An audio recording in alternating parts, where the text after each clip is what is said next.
பாஜகவானது தமிழகத்தில் காலூன்ற அதிமுகவை பகடைக்காயாக பயன்படுத்தி வருகிறது என குற்றச்சாட்டு எழுந்த நிலையில் அதற்கு ஏற்றாற்போல் எதிர்க்கட்சித் தலைவரான எடப்பாடி பழனிசாமி அவர்களும் பாஜகவின் பிடியில் சிக்கிக் கொண்டிருப்பது தெள்ளத் தெளிவாக தெரிகிறது என பலரும் விமர்சித்து வருகின்றனர். இந்நிலையில் தான் பாஜக அதிமுக கூட்டணியில் இணைந்து எந்தெந்த தொகுதியில் போட்டியிடும் என்று அறிவிக்கப்படும் என எதிர்பார்த்த சூழலில் தற்போது பாஜகவானது ஆட்சியிலும் பங்கு அதிகாரத்திலும் பங்கு என எடப்பாடிக்கு செக் வைத்துள்ளது.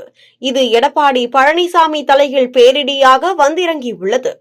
அதிமுக பொதுச் செயலாளர் எடப்பாடி பழனிசாமி டெல்லிக்கு பயணம் மேற்கொண்டு மத்திய உள்துறை அமைச்சர் அமித்ஷாவை சந்தித்தார். திருச்சியில் 2 நாள் முகாமிட்ட போது அமித்ஷாவை சந்திக்க எடப்பாடி பழனிசாமி வரவில்லை. வேண்டும் என்றே சந்திப்பை புறக்கணித்தார் என எடப்பாடியின் மீது அமித்ஷா கோபத்தில் இருக்கிறார் என தெரிந்ததும் நேற்றைய தினம் எடப்பாடி பழனிசாமி உடனடியாக டெல்லிக்கு விமானம் ஏறினார். நேற்றிரவு அமித்ஷாவை சந்தித்த எடப்பாடி பழனிசாமி சுமார் 1 மணி நேரம் வரை ஆலோசனை நடத்தியிருக்கிறார். அப்போது பாஜகவுக்கான தொகுதி பங்கீடு குறித்து பேசப்பட்டு உள்ளது. அப்போது அமித்ஷா தரப்பில் டிடிவி தினகரனை கூட்டணிக்குள் கொண்டுவர வேண்டும் என்று அறிவுறுத்தி இருக்கிறார். டிடிவி தினகரனுக்கான தொகுதி பங்கீட்டை பாஜகவிடம் விட்டுவிடவும் தெரிவித்து இருக்கிறார்.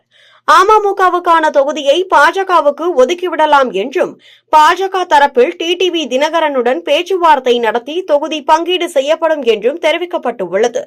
இதன் காரணமாகவே காலையில் டெல்லியில் டிடிவி தினகரனை கூட்டணியில் சேர்க்க பேச்சுகள் நடந்ததாக எடப்பாடி சூசகமாக கூறியிருக்கிறார். மேலும் அதேபோல் மொத்தமாக பாஜகவுக்கு 56 தொகுதிகள் ஒதுக்கீடு செய்யப்பட வேண்டும் என்றும் ஆட்சியிலும் பங்கு வேண்டும், அதாவது 3 அமைச்சர்கள் பதவியை பாஜகவிற்கு அளிக்க வேண்டும் என்று அமித்ஷா டிமாண்ட் வைத்துள்ளார். ஆட்சியில் பங்கு என்ற பேச்சிற்கு எடப்பாடி பழனிசாமி மறுப்பு தெரிவித்து இருக்கிறார். ஆனால் அமித்ஷா விடாப்பிடியாக இருந்ததால் கட்சி நிர்வாகிகளுடன் ஆலோசித்துவிட்டு முடிவு எடுப்பதாக கூறி வந்துள்ளார். அமித்ஷா டிமாண்ட் வைத்த போதே தமிழக மக்களும் அதிமுக தொண்டர்களும் கூட்டணி ஆட்சியை ஏற்க மாட்டார்கள் என புலம்பி இருக்கிறார். இறுதியாக ஜனவரி இறுதிக்குள் கூட்டணி பேச்சுவார்த்தைகளை முடிக்கவும் அமித்ஷா தரப்பில் அறிவுறுத்தப்பட்டிருக்கிறது. இந்நிலையில் என்ன செய்வதென்று தெரியாமல் எடப்பாடி பழனிசாமி விழி பிதுங்கி முழித்துக் கொண்டிருக்கிறார்.